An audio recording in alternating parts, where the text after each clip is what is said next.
ਨਵੀਂ ਪੀੜ੍ਹੀ ਨੂੰ ਪੰਜਾਬੀ ਜ਼ੁਬਾਨ, ਪੰਜਾਬੀ ਸਾਹਿਤ, ਪੰਜਾਬੀ ਤਵਾਰੀਖ ਨਾਲ ਜੋੜਨ ਲਈ ਜ਼ਰੂਰੀ ਹੈ ਕਿ ਉਹਨਾਂ ਨੂੰ ਤਖਲੀਕੀ ਅਦਬ ਦੇ ਨਾਲ ਜੋੜਿਆ ਜਾਏ।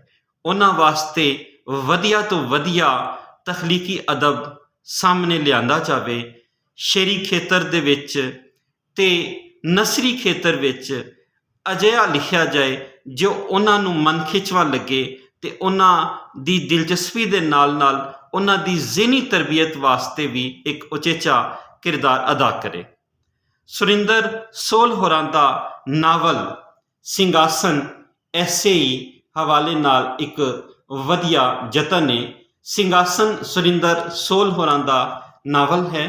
ਸੁਰਿੰਦਰ ਸੋਲ ਹੋਰੀ ਪੰਜਾਬੀ ਜ਼ੁਬਾਨ ਦੇ ਵਿੱਚ ਸ਼ਾਇਰੀ ਦੇ ਨਾਲ ਨਾਲ ਨਸਰ ਦੇ ਵਿੱਚ ਵੀ ਆਪਣੀ ਵੱਖਰੀ ਪਛਾਣ ਰੱਖਦੇ ਨੇ। ਸਿੰਘਾਸਨ ਜਿਵੇਂ ਕਿ ਨਾਂ ਤੋਂ ਹੀ ਇਹ ਆਪਣੇ ਪੜ੍ਹਨ ਵਾਲਿਆਂ ਨੂੰ ਆਪਣੇ ਵੱਲ ਖਿੱਚ ਲੈਂਦਾ ਹੈ। ਸਿੰਘਾਸਨ ਰਾਜ ਗੱਦੀ ਨੂੰ ਕਹਿੰਦੇ ਨੇ, ਸ਼ਾਹੀ ਤਖਤ ਨੂੰ ਕਹਿੰਦੇ ਨੇ। ਇਹ ਸੰਸਕ੍ਰਿਤ ਦਾ ਲਫ਼ਜ਼ ਹੈ ਜਿਸ ਦਾ ਮਤਲਬ ਹੈ ਸ਼ੇਰ ਦੇ ਬੈਠਣ ਦੀ ਥਾਂ। ਅਜਿਹਾ ਤਖਤ ਜਿਹਦੇ ਪਾਵੇ ਸ਼ੇਰ ਦੀ ਸ਼ਕਲ ਵਰਗੇ ਹੋਣ। ਸਿੰਘ ਆਸਨ ਯਾਨੀ ਕਿ ਸ਼ੇਰ ਦੀ ਸ਼ਕਲ ਵਰਗੇ ਪਾਵੇ ਰੱਖਣ ਵਾਲਾ ਤਖਤ। ਰਾਜਗੱਦੀ ਜਿਹਦੇ ਵਿੱਚ ਇੱਕ ਤਾਕਤ ਦਾ ਅਹਿਸਾਸ ਸਾਹਮਣੇ ਨਜ਼ਰ ਆਉਂਦਾ ਹੈ ਅਤੇ ਬਾਲਾਂ ਨੂੰ ਇਹ ਆਪਣੇ ਵੱਲ ਖਿੱਚਦਾ ਹੈ ਕਿ ਉਹ ਕਿਹੜੀ ਗੱਦੀ ਹੈ ਜਿਹਦੇ ਵਾਸਤੇ ਲੜਾਈ ਹੋ ਰਹੀ ਹੈ ਅਤੇ ਉਹ ਕਿਹੜਾ ਸ਼ੇਰ ਹੈ ਜਿਹੜਾ ਉਸ ਪਾਸੇ ਕਹਾਣੀ ਨੂੰ ਅਗਾਂਹ ਤੋਰ ਲਏਗਾ। ਸਿੰਘਾਸਨ ਸੁਰਿੰਦਰ ਸੋਲ ਹੋਰਾਂ ਦੇ ਨਾਵਲ ਨੂੰ ਲਿਪੀ ਅੰਤਰ ਕੀਤਾ ਹੈ ਅਬਦੁਲ ਹਫੀਜ਼ ਹੋਰਾਂ ਨੇ। ਅਬਦੁਲ ਹਫੀਜ਼ ਹੋਰੀ ਸੁਲੇਖ ਦੇ ਵੱਡੇ ਕਾਮੇ ਨੇ। ਉਹਨਾਂ ਨੇ ਸੁਲੇਖ ਰਾਹੀਂ ਪੰਜਾਬੀ ਅਦਬ ਦੇ ਵਿੱਚ ਨਵੀਆਂ ਨਵੀਆਂ ਲਿਖਤਾਂ ਸਾਹਮਣੇ ਲਿਆਂਦੀਆਂ ਨੇ, ਭਾਵੇਂ ਉਹ ਸ਼ੇਰੀ ਖੇਤਰ ਹੋਣ, ਨਸਰੀ ਖੇਤਰ ਹੋਣ, ਖੋਜ ਦੇ ਹਵਾਲੇ ਨਾਲ ਜਾਂ ਤਰਜਮੇ ਦੇ ਹਵਾਲੇ ਨਾਲ ਇਸ ਦੇ ਨਾਲ ਨਾਲ ਦੁਨੀਆ ਭਰ ਦੀਆਂ ਉਹ ਕਿਤਾਬਾਂ ਜਿਹੜੀਆਂ ਗੁਰਮੁਖੀ ਦੇ ਵਿੱਚ ਛਪੀਆਂ ਹੋਈਆਂ ਨੇ ਉਸ ਨੂੰ ਲਿਪੀ ਅੰਤਰ ਕਰਕੇ ਸ਼ਾਹਮੁਖੀ ਰਾਹੀਂ ਲਹਿੰਦੇ ਪੰਜਾਬ ਦੇ ਪੜ੍ਹਨ ਵਾਲਿਆਂ ਤੀਕਰ ਅਪਣਾਉਣ ਵਿੱਚ ਸੁਲੇਖ ਦਾ ਬਹੁਤ ਵੱਡਾ ਹੱਥ ਹੈ। ਅਤੇ ਸੁਲੇਖ ਦੇ ਨਾਲ ਹੀ ਅਬਦੁਲ ਹਫੀਜ਼ ਹੋਰਾਂ ਵਰਗੇ ਕਾਮੇ ਜਿਹੜੇ ਪੰਜਾਬੀ ਜ਼ੁਬਾਨ ਅਤੇ ਅਦਬ ਨੂੰ ਵਧਾਉਣ ਵਿੱਚ ਬੜੀ ਖਾਮੋਸ਼ੀ ਦੇ ਨਾਲ ਲੱਗੇ ਹੋਏ ਨੇ ਅਤੇ ਉਹ ਆਪਣਾ ਵੱਡਾ ਕਿਰਦਾਰ ਅਦਾ ਕਰਦੇ ਰਹਿੰਦੇ ਨੇ। ਸਿੰਘਾਸਨ ਵੀ ਲਿਪੀ ਅੰਤਰ ਅਬਦੁਲ ਹਫੀਜ਼ ਹੋਰਾਂ ਵੱਲੋਂ ਹੀ ਹੋਇਆ ਹੈ ਅਤੇ ਇਸ ਨਾਵਲ ਨੂੰ 3 ਭਾਗਾਂ ਦੇ ਵਿੱਚ ਵੰਡਿਆ ਗਿਆ ਹੈ। ਪਹਿਲਾ ਭਾਗ 7 ਤੋਂ 47 ਸਫ਼ਿਆਂ ਤੀਕਰ, ਦੂਜਾ ਭਾਗ 48 ਤੋਂ 78 ਸਫ਼ਿਆਂ ਤੀਕਰ ਅਤੇ ਤੀਜਾ ਭਾਗ 79 ਤੋਂ 120 ਸਫ਼ਿਆਂ ਤੀਕਰ। ਯਾਨੀ ਇਹ ਨਾਵਲ 120 ਸਫ਼ਿਆਂ ਉੱਤੇ ਖਿਲ ਰਿਹਾ ਹੈ। ਮੁੱਢ ਤੋਂ ਹੀ ਇਹ ਨਾਵਲ ਪੰਜਾਬੀ ਬਾਲਾਂ ਨੂੰ ਆਪਣੇ ਨਾਲ ਜੋੜ ਲਏਗਾ, ਕਿਉਂ ਜੇ ਉਹਦੇ ਵਿੱਚ ਬਹੁਤ ਦਿਲਚਸਪੀ ਦਾ ਜਿਹੜਾ ਅੰਸਰ ਹੈ ਉਹ ਸਭ ਤੋਂ ਉਗੜਵਾਂ ਹੈ। ਉਹ ਫਿਰ ਦਿਲਚਸਪੀ ਦੇ ਨਾਲ ਨਾਲ ਤਜੱਸੁਸ ਵੀ ਵੱਧਦਾ ਜਾਂਦਾ ਹੈ। ਜਿਵੇਂ ਜਿਵੇਂ ਕਹਾਣੀ ਟੁਰਦੀ ਹੈ ਉਹ ਤਜੱਸੁਸ ਵੱਧਦਾ ਜਾਂਦਾ ਹੈ ਕਿ ਅੱਗੇ ਕੀ ਹੋਏਗਾ। ਕਹਾਣੀ ਦੇ ਵਿੱਚ ਜਨੌਰਾਂ ਦੀ ਗੱਲ ਹੈ, ਜਨੌਰਾਂ ਦੇ ਸ਼ਾਹੀ ਤਖਤ ਦੇ ਹਵਾਲੇ ਨਾਲ, ਅਤੇ ਫਿਰ ਉਹਨਾਂ ਲੋਕਾਂ ਦੀ ਵੀ ਗੱਲ ਹੈ, ਉਹਨਾਂ ਜਨੌਰਾਂ ਦੀ ਵੀ ਗੱਲ ਹੈ ਜੋ ਗੱਦਾਰੀ ਕਰਦੇ ਨੇ, ਜੋ ਗੱਦਾਰ ਨੇ, ਅਤੇ ਫਿਰ ਉਹਨਾਂ ਦੇ ਨਾਲ ਕੀ ਵਾਪਰਦੀ ਹੈ ਇਸ ਕਹਾਣੀ ਰਾਹੀਂ ਸਾਨੂੰ ਸਾਹਮਣੇ ਸਭ ਕੁਝ ਸਾਹਮਣੇ ਦਿਖਾਇਆ ਗਿਆ ਹੈ। ਇਹ ਲਫ਼ਜ਼ ਦਿਖਾਇਆ ਗਿਆ ਹੈ ਕਿਵੇਂ ਕਿ ਉਹ ਜਦੋਂ ਉਹ ਜਨੌਰਾਂ ਦੇ ਹਵਾਲੇ ਨਾਲ ਸੁਰਿੰਦਰ ਸੋਲ ਹੋਰੀ ਗੱਲ ਕਰਦੇ ਨੇ ਤਾਂ ਫਿਰ ਉਹ ਨਿੱਕੀ ਤੋਂ ਨਿੱਕੀ ਗੱਲ ਨੂੰ ਵੀ ਇੰਨੀ ਦਿਲਚਸਪੀ ਦੇ ਨਾਲ ਅਤੇ ਭਰਵੇਂ ਅੰਦਾਜ਼ ਨਾਲ ਬਿਆਨ ਕਰਦੇ ਨੇ ਕਿ ਬਾਲ ਉਸ ਕਹਾਣੀ ਦੇ ਵਿੱਚ, ਉਸ ਕਿਰਦਾਰ ਦੇ ਵਿੱਚ ਗਵਾਚ ਜਾਂਦੇ ਨੇ। ਇਸ ਨਾਵਲ ਨੂੰ ਸਿੱਧੇ ਸਾਦੇ ਅਤੇ ਨਿੱਕੇ ਨਿੱਕੇ ਸੋਹਣੇ ਸੋਹਣੇ ਫਿਕਰਿਆਂ ਦੇ ਨਾਲ ਜਿਹੜਾ ਹੈ ਉਹ ਰਚਿਆ ਗਿਆ ਹੈ। ਔਰ ਸਿੱਧੇ ਸਾਦੇ ਨਿੱਕੇ ਨਿੱਕੇ ਸੋਹਣੇ ਫਿਕਰੇ ਇਸ ਲਈ ਨੇ ਕਿ ਬਾਲਾਂ ਨੂੰ ਪੜ੍ਹਦਿਆਂ ਹੋਇਆਂ ਕਿਸੇ ਕਿਸਮ ਦੀ ਔਖਤ ਨਾ ਹੋਵੇ, ਕਿਸੇ ਕਿਸਮ ਦੀ ਔਕੜ ਦਾ ਸਾਹਮਣਾ ਨਾ ਕਰਨਾ ਪਵੇ। ਇਸ ਦੇ ਵਿੱਚ ਅਬਦੁਲ ਹਫੀਜ਼ ਹੋਰਾਂ ਦਾ ਵੀ ਵੱਡਾ ਕਿਰਦਾਰ ਹੈ ਕਿ ਉਹਨਾਂ ਨੇ ਉਹ ਲਫ਼ਜ਼ ਜਿਸ ਤੋਂ ਇਸ ਲਹਿੰਦੇ ਪੰਜਾਬ ਦੇ ਵਿੱਚ ਨਹੀਂ ਸਮਝਿਆ ਜਾ ਰਿਹਾ ਸੀ, ਜੋ ਇੱਥੋਂ ਦੇ ਵਾਸੀ ਨਹੀਂ ਸਮਝ ਸਕਦੇ ਸਨ, ਉਹਨਾਂ ਨੇ ਉਹ ਲਫ਼ਜ਼ਾਂ ਨੂੰ ਆਪਣੀ ਸ਼ਾਹਮੁਖੀ ਕਰਦਿਆਂ ਹੋਇਆਂ ਉਹ ਲਫ਼ਜ਼ਾਂ ਨੂੰ ਆਸਾਨ ਬਿਆਨ ਕਰਕੇ ਬਿਆਨਿਆ ਹੈ ਤਾਂ ਜੋ ਇੱਥੋਂ ਦੇ ਬਾਲਾਂ ਨੂੰ, ਇੱਥੋਂ ਦੇ ਪੜ੍ਹਨਹਾਰਾਂ ਨੂੰ ਸਮਝ ਆ ਸਕੇ। ਬਾਲਾਂ ਵਾਸਤੇ ਉਂਝ ਵੀ ਬਹੁਤ ਘੱਟ ਲਿਖਿਆ ਜਾ ਰਿਹਾ। ਬਾਲਾਂ ਵਾਸਤੇ ਵਧੀਆ ਲਿਖਣ ਦੀ ਲੋੜ ਹੈ। ਬਾਲਾਂ ਵਾਸਤੇ ਅਜਿਹਾ ਤਖਲੀਕੀ ਅਦਬ ਹੋਣਾ ਚਾਹੀਦਾ ਹੈ ਜੋ ਬਾਲਾਂ ਨੂੰ ਆਪਣੀ ਜ਼ੁਬਾਨ ਦੇ ਨਾਲ, ਆਪਣੀ ਹੋਂਦ ਦੇ ਨਾਲ, ਆਪਣੀ ਪਛਾਣ ਦੇ ਨਾਲ, ਆਪਣੀ ਤਵਾਰੀਖ ਦੇ ਨਾਲ, ਆਪਣੇ ਪਿਛੋਕੜ ਦੇ ਨਾਲ, ਆਪਣੇ ਵਸੇਬ ਦੇ ਨਾਲ ਜੋੜਨ ਵਿੱਚ ਵੱਡਾ ਕਿਰਦਾਰ ਅਦਾ ਕਰੇ। ਇਸ ਵਾਸਤੇ ਜ਼ਰੂਰੀ ਹੈ ਕਿ ਜਦੋਂ ਬਾਲਾਂ ਦੇ ਵਿੱਚ ਪੰਜਾਬੀ ਪੜ੍ਹਨ ਦਾ ਰੁਝਾਨ ਪੈਦਾ ਹੋਏਗਾ ਤੇ ਅਜਿਹੇ ਨਾਵਲ, ਸਿੰਘਾਸਨ ਵਰਗੇ ਨਾਵਲ, ਸੁਰਿੰਦਰ ਸੋਲ ਹੋਰਾਂ ਦਾ ਐਸਾ ਯਤਨ ਹੈ ਜਿਸ ਨਾਲ ਬਾਲ ਪੰਜਾਬੀ ਨਾਵਲ ਨੂੰ, ਪੰਜਾਬੀ ਕਹਾਣੀ ਨੂੰ, ਪੰਜਾਬੀ ਸ਼ਾਇਰੀ ਨੂੰ ਪੜ੍ਹਨਾ ਸ਼ੁਰੂ ਕਰ ਦੇਣਗੇ। ਤੇ ਇਹੀ ਇੱਕ ਵੱਡੇ ਨਾਵਲਕਾਰ ਦਾ, ਵੱਡੇ ਕਹਾਣੀਕਾਰ ਦਾ ਜਾਂ ਵੱਡੇ ਸ਼ਾਇਰ ਦਾ ਇਹੀ ਇੱਕ ਮਕਸਦ ਹੁੰਦਾ ਹੈ ਕਿ ਉਹ ਆਪਣੀ ਜ਼ੁਬਾਨ ਵਧਾਉਣ ਦੇ ਵਿੱਚ, ਆਪਣੀ ਜ਼ੁਬਾਨ ਨਾਲ ਨਵੀਂ ਨਸਲ ਨੂੰ ਜੋੜਨ ਵਿੱਚ ਵੱਡਾ ਕਿਰਦਾਰ ਵੀ ਅਦਾ ਕਰਦੇ ਨੇ। ਅੱਛਾ, ਇਸ ਦਾ ਬਿਆਨੀਆ ਜਿਹੜਾ ਹੈ ਉਹ ਜਿਵੇਂ ਦੱਸਿਆ ਗਿਆ ਕਿ ਆਸਾਨ ਹੈ, ਇਹਦੇ ਨਾਲ ਮਨ ਖਿੱਚਵਾਂ ਵੀ ਹੈ। ਮਨ ਖਿੱਚਵਾਂ ਇਸ ਪੱਖੋਂ ਕਿ ਜਿਹੜੇ ਜਨੌਰਾਂ ਦੀ ਗੱਲ ਕੀਤੀ ਗਈ ਹੈ, ਉਹ ਜਨੌਰਾਂ ਦੀ ਨਫਸੀਆਤ ਨੂੰ, ਉਹ ਜਨੌਰਾਂ ਦੀਆਂ ਆਦਤਾਂ ਨੂੰ, ਉਹ ਜਨੌਰਾਂ ਦੀ ਬੋਲ ਚਾਲ ਨੂੰ, ਜਨੌਰ ਬੋਲ ਰਹੇ ਨੇ। ਇੱਥੇ ਅੰਦਾਜ਼ ਬੜੀ ਖੂਬਸੂਰਤੀ, ਦਿਲਚਸਪੀ ਪੈਦਾ ਕਰ, ਕਿਉਂਕਿ ਬਾਲਾਂ ਦੇ ਵਾਸਤੇ ਬਾਲਾਂ ਦੀ ਸਤ੍ਹਾ ਤੀਕਰ ਆਉਣਾ ਪੈਂਦਾ ਹੈ। ਅਜਿਹਾ ਲਿਖਾਰੀ ਜੋ ਬਾਲਾਂ ਵਾਸਤੇ ਲਿਖਦਾ ਹੈ ਉਹ ਬਾਲਾਂ ਦੀ ਨਫਸੀਆਤ ਨੂੰ ਜਾਣਦਾ ਹੈ, ਉਹ ਬਾਲਾਂ ਦੀ ਜ਼ਿਹਨੀ ਸਤ੍ਹਾ ਤੀਕਰ ਵੀ ਆਉਂਦਾ ਹੈ ਤੇ ਬਾਲਾਂ ਕੋਲ ਜਿਹੜੀ ਵੋਕੈਬਲਰੀ ਹੁੰਦੀ ਹੈ, ਬਾਲਾਂ ਕੋਲ ਜਿਹੜੀ ਲਫ਼ਜ਼ਾਵਲੀ ਹੁੰਦੀ ਹੈ ਉਹ ਇੰਨੀ ਵੱਡੀ ਨਹੀਂ ਹੁੰਦੀ ਜਿਹੜੀ ਵੱਡੇ ਪੜ੍ਹਿਆਰਾਂ ਕੋਲ MA ਲੈਵਲ ਦੇ ਜਾਂ PhD ਲੈਵਲ ਦੇ ਪੜ੍ਹਿਆਰਾਂ ਕੋਲ ਹੁੰਦੀ ਹੈ। ਇਸ ਲਈ ਉਹਨਾਂ ਦੀ ਸਤ੍ਹਾ ਦੇ ਹਵਾਲੇ ਨਾਲ, ਉਹਨਾਂ ਦੀ ਜ਼ਿਹਨੀ ਸਤ੍ਹਾ ਦੇ ਹਵਾਲੇ ਨਾਲ ਵੀ ਬਾਲਾਂ ਨੂੰ ਸਾਹਮਣੇ ਰੱਖ ਕੇ ਇੱਕ ਲਿਖਤ ਤਿਆਰ ਕਰਨੀ ਪੈਂਦੀ ਹੈ। ਤੇ ਇਹਦੇ ਵਿੱਚ ਜਿਹੜੇ ਜਨੌਰਾਂ ਦਾ ਜ਼ਿਕਰ ਹੈ, ਹਾਥੀ ਜਿਹੜਾ ਹੈ, ਸ਼ੇਰ ਹੈ, ਹਿਰਨ ਹੈ, ਬਾਰਾਂਸਿੰਗਾ ਹੈ, ਫਿਰ ਇਸੇ ਤਰ੍ਹਾਂ ਲੂੰਮੜ ਹੈ ਵਗੈਰਾ ਵਗੈਰਾ, ਇਹ ਉਹ ਜਿਹੜੇ ਨੇ ਜਿਹੜੇ ਸਾਨੂੰ ਸਾਡੇ ਆਲੇ ਦੁਆਲੇ ਕਿਸੇ ਨਾ ਕਿਸੇ ਤਰ੍ਹਾਂ, ਜੇ ਸਾਡੇ ਆਲੇ ਦੁਆਲੇ ਨਹੀਂ ਤੇ ਜ਼ੂ ਦੇ ਵਿੱਚ, ਚਿੜੀਆ ਘਰ ਦੇ ਵਿੱਚ ਸਾਨੂੰ ਨਜ਼ਰ ਆ ਜਾਂਦੇ ਨੇ। ਪਰ ਕੁਝ ਜਾਨਵਰ ਐਸੇ ਨੇ, ਕੁਝ ਜਨੌਰ ਐਸੇ ਵੀ ਨੇ ਜਿਨ੍ਹਾਂ ਨੂੰ ਇੱਕ ਖਾਸ ਖਿੱਤੇ ਦੇ ਵਿੱਚ ਸਾਨੂੰ ਨਜ਼ਰ ਨਹੀਂ ਆਉਂਦੇ।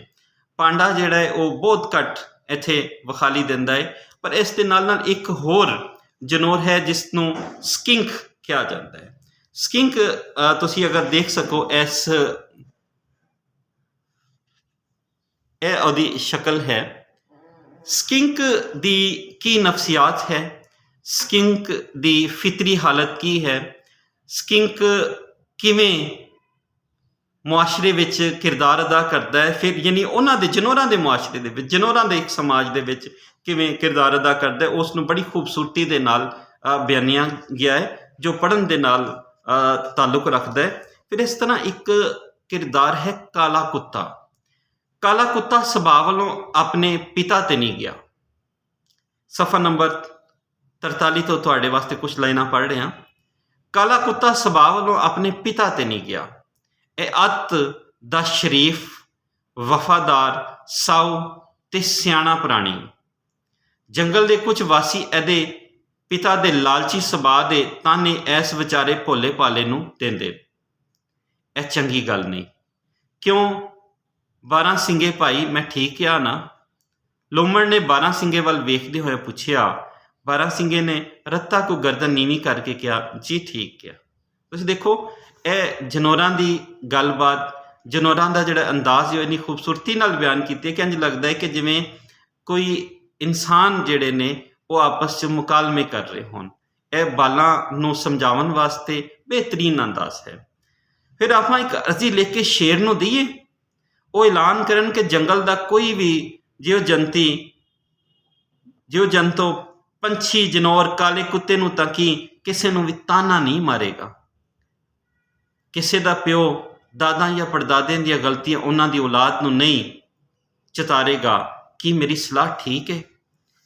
ਇਹ ਨਾਵਲ ਪੜ੍ਹਦੇ ਹੋਇਆਂ ਕਿਧਰੇ ਕਿਧਰੇ ਜਦੋਂ ਜੰਗਲ ਦੇ ਨਿਯਮਾਂ ਦੇ, ਜੰਗਲ ਦੇ ਅਸੂਲਾਂ ਦੇ ਗੱਲ ਸਾਹਮਣੇ ਆਉਂਦੀ ਹੈ ਕਿ ਕੋਈ ਜੰਗਲੀ ਜਨੌਰ ਆਪਣੇ ਵਰਗੇ ਆਪਣੇ ਜੰਗਲ ਦੇ ਜਨੌਰ ਦਾ ਸ਼ਿਕਾਰ ਨਹੀਂ ਕਰੇਗਾ, ਤਾਂ ਫਿਰ ਸਾਨੂੰ ਜਾਰਜ ਆਰਵੈਲ ਦਾ ਨਾਵਲ ਦੀ ਐਨੀਮਲ ਫਾਰਮ ਵੀ ਜ਼ਿਹਨ 'ਚ ਆਉਂਦਾ ਹੈ। ਐਨੀਮਲ ਫਾਰਮ ਦੀ ਕਹਾਣੀ ਦੇ ਵਿੱਚ ਵੀ ਇਸੇ ਤਰ੍ਹਾਂ ਹੀ ਚੌਲੇ ਪੈਂਦੇ ਨੇ, ਇਸੇ ਤਰ੍ਹਾਂ ਦੇ ਅਸੂਲ ਰੱਖੇ ਗਏ ਨੇ।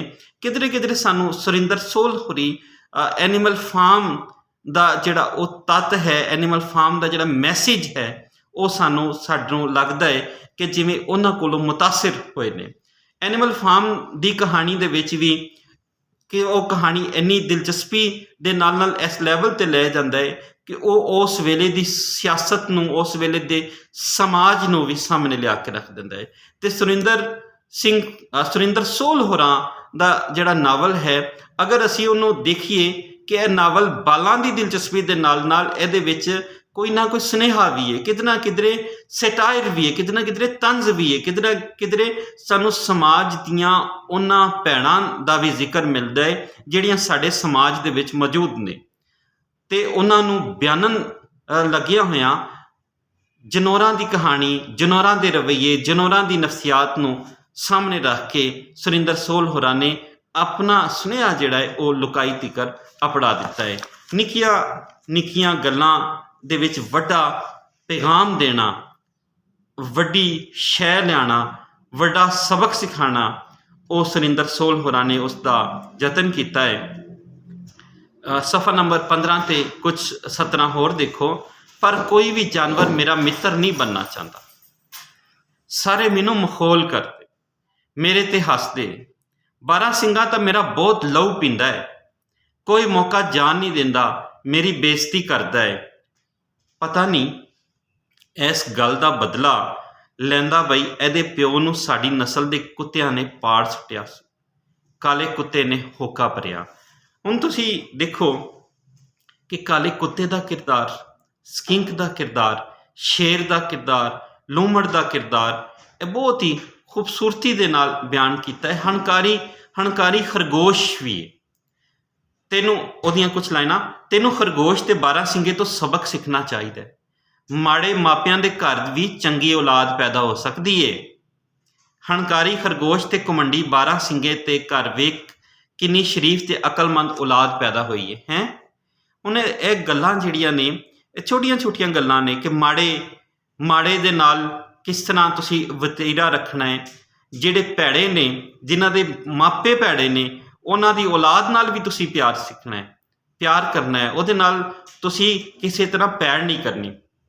ਇਸ ਤਰ੍ਹਾਂ ਦੇ ਸਬਕ ਬਾਲਾਂ ਨੂੰ ਦੇਣੇ ਜ਼ਰੂਰੀ ਨੇ, ਤਾਂ ਜੋ ਬਾਲਾਂ ਦੇ ਵਿੱਚ ਨਸਲੀ ਇਮਤਿਆਜ਼, ਇੱਕ ਦੂਜੇ ਨਾਲ ਨਫ਼ਰਤ, ਇੱਕ ਦੂਜੇ ਨਾਲ ਪੈੜ ਕਰਨ ਦੀ ਬਜਾਏ ਚੰਗਿਆਈ ਦਾ, ਭਲਾਈ ਦਾ, ਅੱਛਾਈ ਦਾ ਸਬਕ ਜਿਹੜਾ ਹੈ ਉਹ ਸਿੱਖਣ। ਔਰ ਇਸ ਦਾ ਉਪਰਾਲਾ ਸਿੰਘਾਸਨ ਦੇ ਨਾਵਲਕਾਰ ਸੁਰਿੰਦਰ ਸੋਲ ਹੋਰਾਂ ਨੇ ਬੜੇ ਸੋਹਣੇ ਅੰਦਾਜ਼ ਨਾਲ ਕੀਤਾ ਹੈ।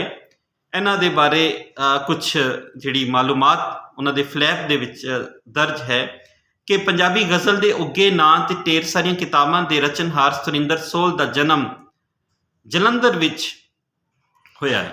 1966 ਦੇ ਵਿੱਚ ਇਹ ਜਨਮੇ ਨੇ, ਅਤੇ ਉਹਦੇ ਬਾਅਦ ਇਹਨਾਂ ਨੇ ਬਹੁਤ ਆਪਣੀ ਜੀਵਨ ਦਾ ਵੱਡਾ ਹਿੱਸਾ ਬਾਹਰ ਦੇ ਦੇਸ਼ਾਂ ਦੇ ਵਿੱਚ ਗੁਜ਼ਾਰਿਆ। ਨਾਵਲ ਦੇ ਕਿਰਦਾਰ ਜਾਨਵਰ ਤੇ ਪੰਛੀ ਹਨ ਅਤੇ ਘਟਨਾ ਸਥਾਨ ਜੰਗਲ, ਪਰ ਇਸ ਦਾ ਮੌਜੂ ਸੰਸਾਰ ਪੱਧਰ ਦੀ ਸਿਆਸਤ ਤੱਕ ਫੈਲਿਆ ਹੋਇਆ ਹੈ। ਹੁਣ ਤੁਸੀਂ ਦੇਖੋ, ਕਮਾਲ ਦੀ ਗੱਲ ਇਹ ਕਿ ਸਿਆਸਤ ਵਰਗੇ ਸੰਜੀਦਾ ਅਤੇ ਖੁਸ਼ਕ ਮੌਜੂ 'ਤੇ ਉਸਰੇ ਨਾਵਲ ਦੀ ਕਹਾਣੀ ਕਿਤੇ ਵੀ ਬੋਝਲ ਨਹੀਂ ਹੁੰਦੀ। ਇੱਕ ਬਹੁਤ ਖੂਬਸੂਰਤ ਅੰਦਾਜ਼ ਨਾਲ ਫਲੈਪ ਦੇ ਵਿੱਚ ਬਿਆਨਿਆ ਗਿਆ ਹੈ ਸਿੰਘਾਸਨ ਦੇ ਹਵਾਲੇ ਨਾਲ। ਸਿੰਘਾਸਨ ਸੁਰਿੰਦਰ ਸੋਲ ਹੋਰਾਂ ਦਾ ਨਾਵਲ, ਜਿਸ ਨੂੰ ਲਿਪੀ ਅੰਤਰ ਅਬਦੁਲ ਹਫੀਜ਼ ਹੋਰਾਂ ਨੇ ਕੀਤਾ ਹੈ ਅਤੇ ਛਪਾਈ ਆਰ ਜਵੇਦ ਬੂਟਾ ਹੋਰਾਂ ਦੀ ਹੈ। ਇਹ ਕਿਤਾਬ ਪਹਿਲੀ ਵਾਰ 2022 ਦੇ ਵਿੱਚ Sulekh book makers printing publishing editing Firozpur road, Madina tower, Firozpur road, Lahore ਤੋਂ ਛਾਪੀ ਗਈ। ਇਸ ਦੇ ਕੁੱਲ ਸਫ਼ੇ 120 ਅਤੇ ਇਸ ਦਾ ਮੁੱਲ 400 ਰੁਪਏ ਹੈ। ਕਿਤਾਬ ਅਬਦੁਲ ਹਫੀਜ਼ ਹੋਰਾਂ ਦੇ ਕੋਲੋਂ ਸੁਲੇਖ ਪਬਲੀਕੇਸ਼ਨ ਤੋਂ ਵੱਖ ਸਾਂਝ ਪਬਲਿਸ਼ਰ ਤੋਂ ਵੀ ਮਿਲ ਸਕਦੀ ਹੈ। ਤੇ ਇਸ ਕਿਤਾਬ ਦੀ ਐਡੀਟਿੰਗ ਪ੍ਰੂਫ ਰੀਡਿੰਗ ਜਵੇਦ ਬੂਟਾ ਹੋਰਾਂ ਨੇ ਕੀਤੀ ਹੈ। ਇਸ ਕਿਤਾਬ ਦਾ ਇੱਕ ਵਾਰੀ ਫਿਰ ਟਾਈਟਲ ਤੁਸੀਂ ਵੇਖੋ।